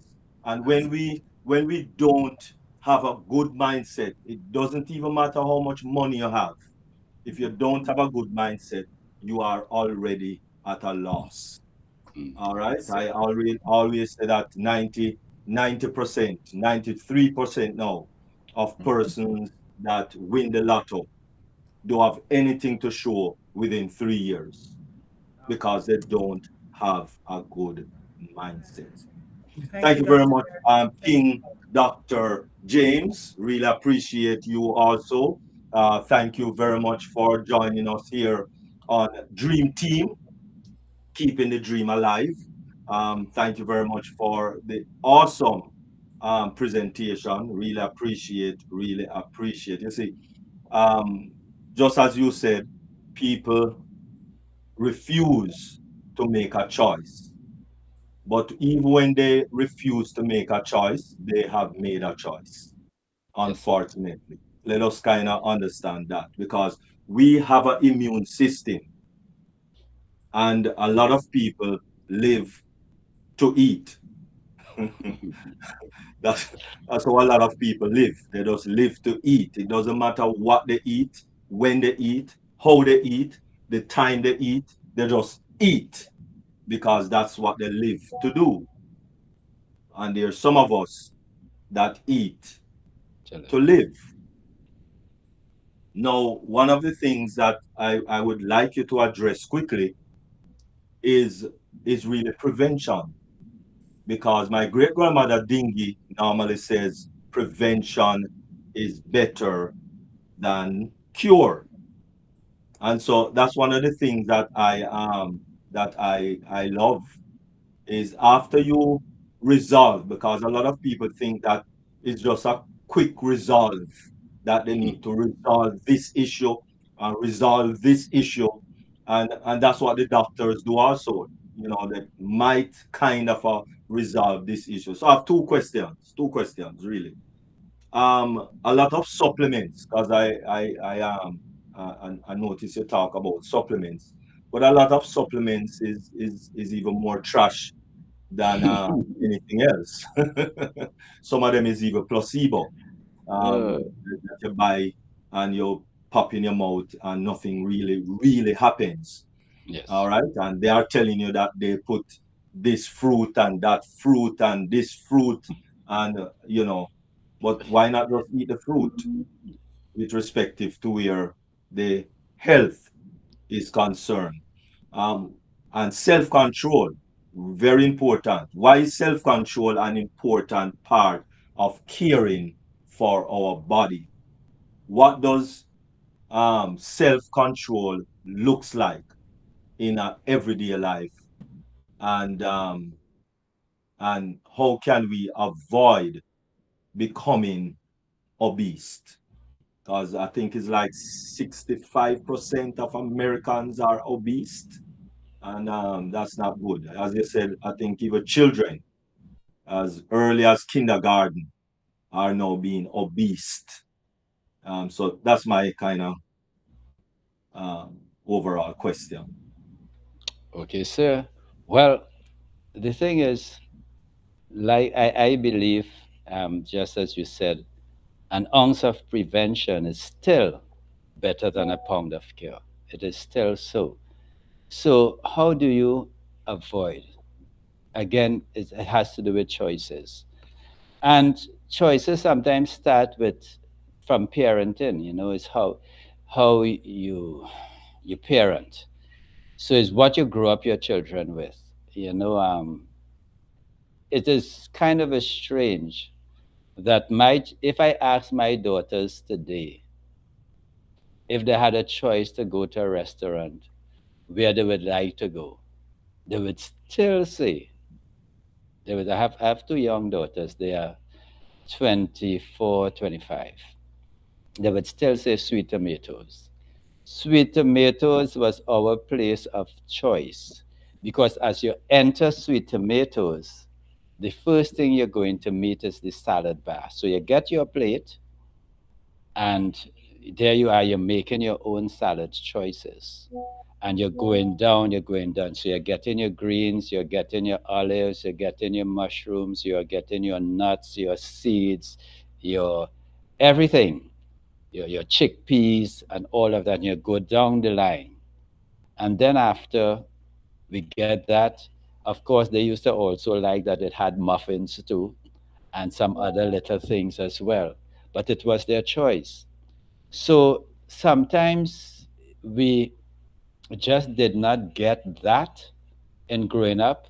So as we grow up now, we have to just make some decisions on our own. We have to see what is working and what is not working for us. So those of us who do not have any health challenges at all, the thing is to keep it so. And how you keep that so is again by continuing to make the better choices. Eating food as grown is better than eating processed food. Simple as that. Eating food as natural, as closer it is to nature. The closer it is to nature, then it is better for us. It means that it carries more enzymes, it carries more nutrition, it has life. So even when we talk about beans and peas and all of those things, some of those things, it would even work better if we could sort of soak them, sprout them, and so forth. But that would, I don't want to go into that particularly this evening, but it has to do with making the better choices. Because you have to realize that, okay, with your car, you have a vehicle. You don't put any fuel in it. If the vehicle is designed for what we would call premium or some high octane, that is what you're going to put in it, and you certainly wouldn't put diesel in a gas engine. And we just have to just forget everything and just make the choice and take responsibility. What is happening in the world now is that people are not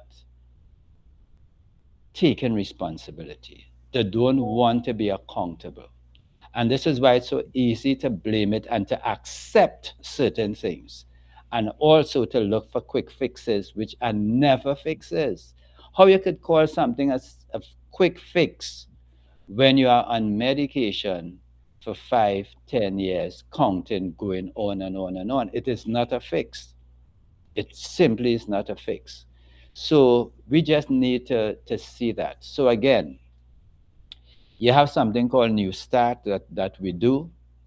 That's an acronym again, and it's nutrition, exercise, water, sunlight, um, temperance, excuse me, temperance. Again, what we're talking about being moderate in things and making, not eating everything that you can and all of that. You need to be temperate. You need to do things in moderation and so forth. And that goes down the list with sleep and rest, and pray. So these are some of the things that we need to put in place to make sure that we do not get there. I am 71, and again, it's not no boasting anything, but I'm 71 and I do not have any challenges, and it's simply because I made a decision, a conscious decision, to eat a particular way, and to make better choices, because I do not want to have to go through certain things. I don't know anything that is attractive about diabetes or arthritis, worse yet, cancer. And by the way, let me just interject here, cancer is not a death sentence. Let me just say that again. Cancer is not a death sentence. Sometimes the diagnosis is worse than the disease itself because you believe that once you hear cancer, that's the end of the road for you, you know? And again, when we look at what brought things on, we can make choices that is going to be able to turn that around. I am very responsible. I am very, very responsible when it comes to dealing with people's health and dealing with people's lives. So I don't take things for granted.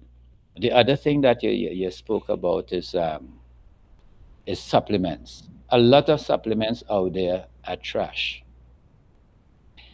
In a lot of formulations, there's something called fairy dusting.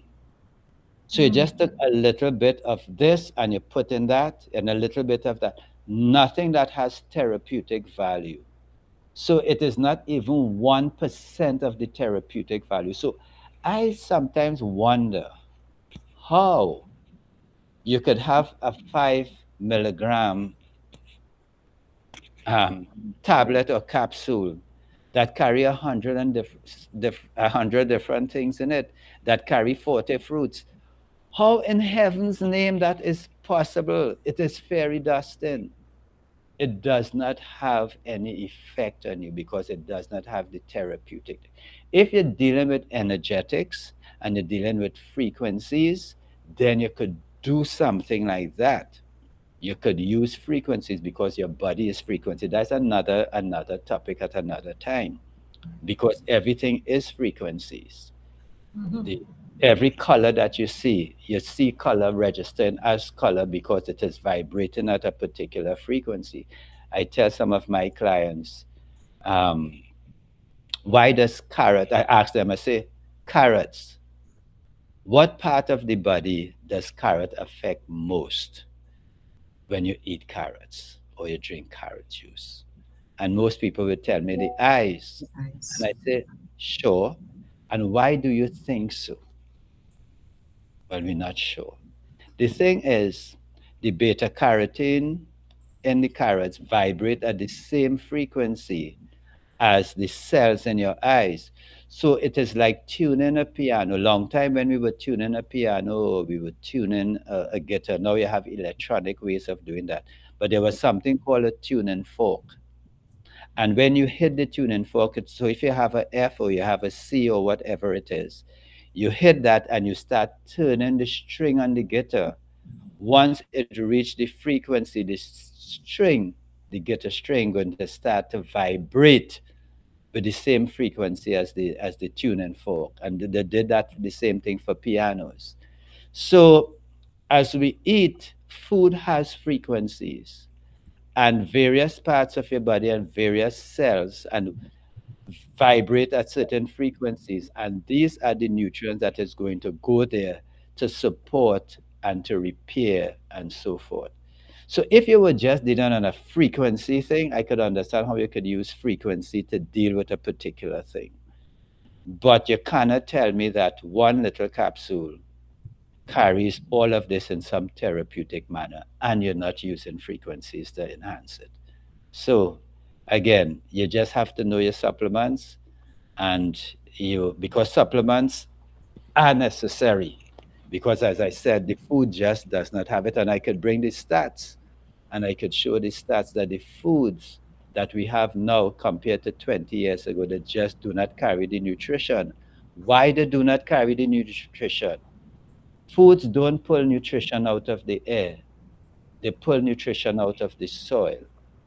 With our form of farming right now, we don't do crop rotation, we're not doing organic farming, we're not doing those things. And even some of the things that classified as organic is another crazy stuff. But if you're doing one crop, monocrop farming over 10 years, it just can't work. In the Hebrew culture, you had to rest the land. The land had to do a Sabbath. You had to rest the land, and everything would just grow up, and people could pick what they pick there and stuff like that. But everything plows back into the land. The land had to rest, and you had to do crop rotation. You had to do interplanting. So, like in Trinidad here, we would plant things like corn with peas, because one is fixing nitrogen back into the soil.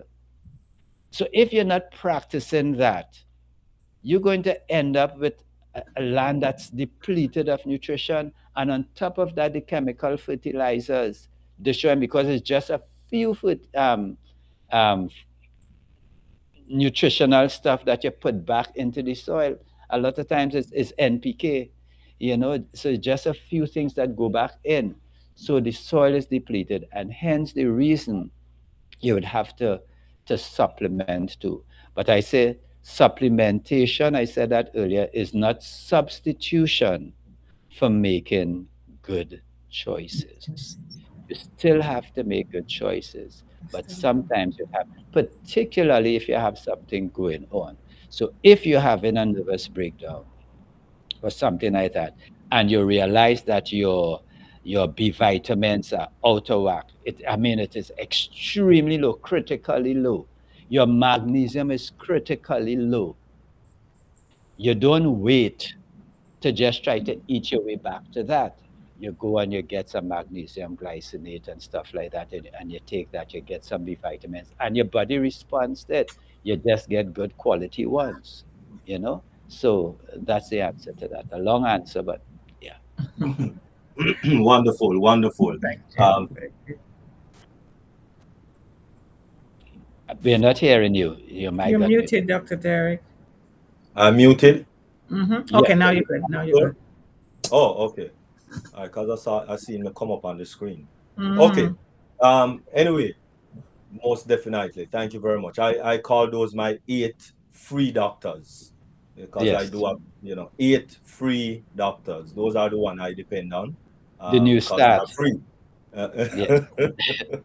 So Because they you're are familiar with new stats then? because they are free. Right? Yes. Yes. Yes. Yes, sir. You're right on my page. Yes. Definitely. Right in my backyard, my front yard, sorry. Yes, sir. Most definitely. Yeah. But just one more question, and that would be it. Because I I had this documentation, some time ago, way back when I first did a medical missionary course, Okay. and it just and I don't know where it went. but combination. Yes. How and where can I get combination of foods, whether fruit and vegetable combination, herbs? What is the best ones to put together? Because yes, everything work with Yes. chemical and frequency, and there are some that when you put them together, bad.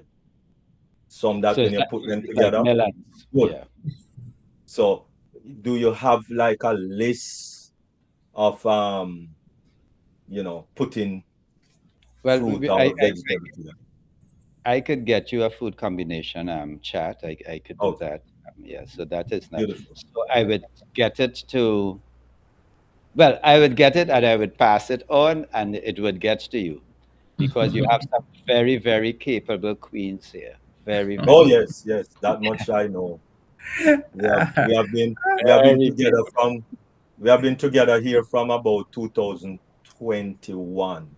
Yeah. Yes. Yes. Yeah. So Yes, yeah. that is true. It is true. Mhm. Yeah. Okay. Are you finished, Dr. Derek? Can I? Yes, that was it. That was it. That was it. Okay, thank you That so is much, it. and thank you for fixing meeting. I'm the recipient, and you can see I have my background now, so I'm good to go. Thank you. And Yes. this is a question, Queen Canada. This is a question from Sybil, Queen Sybil Clare. She says, "Good afternoon. My apologies for tuning in late. Is there any contact information for Dr. Clarke?" Ooh. Well, to start with, I am in the Caribbean. Uh, Okay. Second, yes, there's you could have my contact, so Do you can you have get a me. website, Dr. Clarke? Well, not so much anymore. I am more into retirement right now and educating Okay. more than anything Okay. else right now. Okay. All right. So all of that has gone, but my email address is tlc of TNT. So that's tlcoftnt at gmail.com. So I could get all of those things to you, get WhatsApp numbers to you, Okay. um, Facebook Um, information, will you and all send of that? that. How will you Yes. send that? Queen Kanla? Yes, I think all the information about being able to reach you, contact you one on one, yes, Yeah. it will be shared. It will be shared with the leadership, and then we will send it out to the different chats. So for anyone who is interested, then we'll be able to reach back to Dr. Clark. Okay. So I don't have to worry about how Queen Sybil Clare will get it because I have you seen her name before? Do you know who she is? Okay, yes.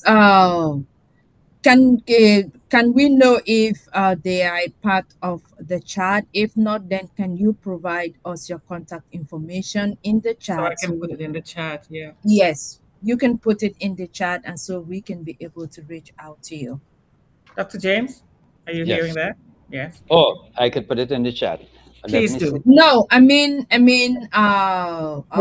information. her information. Yeah. Or put her information in the chat? Yes, she can give us a contact number on an email. Okay. Sibel, yes. I hope she's hearing us. She's still here. Queen Sybil, are you hearing that? Sibel, Claire, please. Um, You yes, I can write am. it. No, please Yes, write it for yes, I am. And I've confidentiality. been a part of the group from way back. I've Okay. been a part of the group, and I know I have Dr. Patient's number, and I think I have Okay. yours too, Okay. Okay. Yvonne. I think I have your contact information because I reached Okay. out So to you you have once ways of reaching before. out to us then. All right. Thank Yes, you. ma'am. Beautiful. Okay, thank you. That is So, great to know. Then we are all good. mhm. I don't see anything else on chat, Queen Canla. So you can go ahead and Okay. the All next right. part. Mhm. Thank you. Well, then that brings us to the conclusion of the presentation. So I would like to call on Dr. James Clark to give us his closing remarks, and then we can say our goodbyes for today. Wow, we've actually extended way more than we Yeah, I planned know. to. I You see, know. yeah, I mean, Dr. James, you see, this is what happens with the dream team when the theme or the topic becomes engaging. It feels like we don't want to leave. We want to just keep on going, but out of respect for your time and respect, knowing that we still want you to come back. So please give us your closing remarks, and then I will follow up with you on when we can schedule you to come back, because I know we are all excited and looking forward to the next series. So over to you at this time. Okay, thank you. Well, again, it was a pleasure being here. I am ever learning. I never believe that I know enough. And Mhm. again, I was very much impressed with the information that went before. I mean, it was so well done. It impacted me. So Thank I'm you, Dr. glad for Clark. that. Thank you. The other thing is simply this. If it's the one takeaway, the one thing that could actually help us to reset is understanding that our bodies are the temple of the living God. If we truly understand that, then we're going to treat our bodies differently. There's a text that says, they treat food as their God, so that they eat, just eat, just eat, just eat, and we just cannot do that. We have to make sure, even if we need to go back and study the temple, that's one thing. But just this thought that God wants to dwell in us, He wants to have take up His residence in us, and we ought to treat our body as a temple. That in itself should make us think and say, okay, we need to be a little more responsible. And somebody said earlier is that one of the ways to show gratitude to God is to, in fact, take care of our bodies. So that's Temple. my takeaway. Remember, your bodies are the temple of God. So God Amen. bless you with that. Yeah. Beautiful. What a powerful conclusion. Thank you so much, Dr. James Clark. Um, we look forward to seeing you for the next series.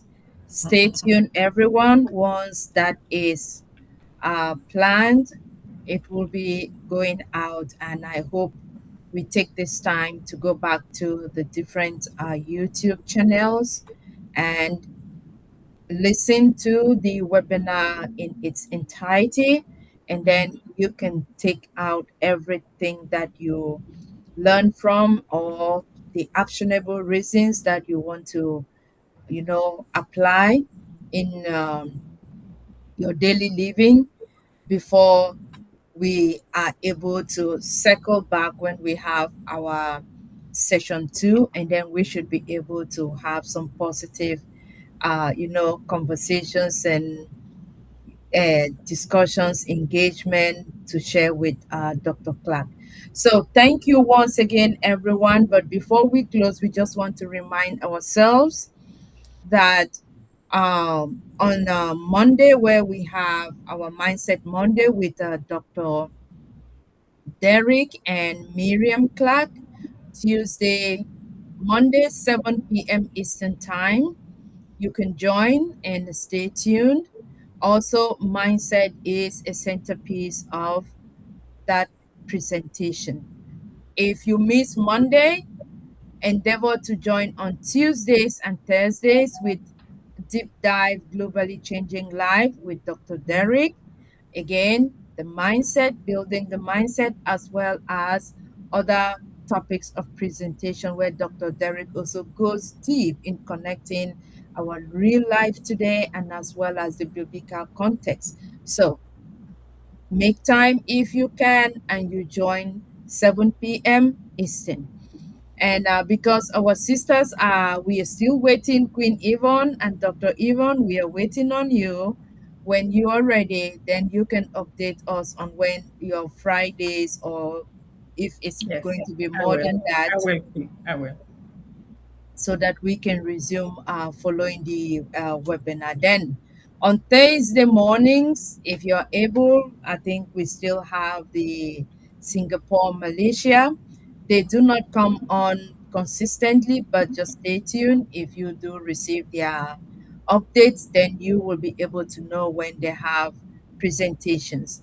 And other than that, then we circle back to Sunday, which is the Dream Team webinar at 12:45 p.m.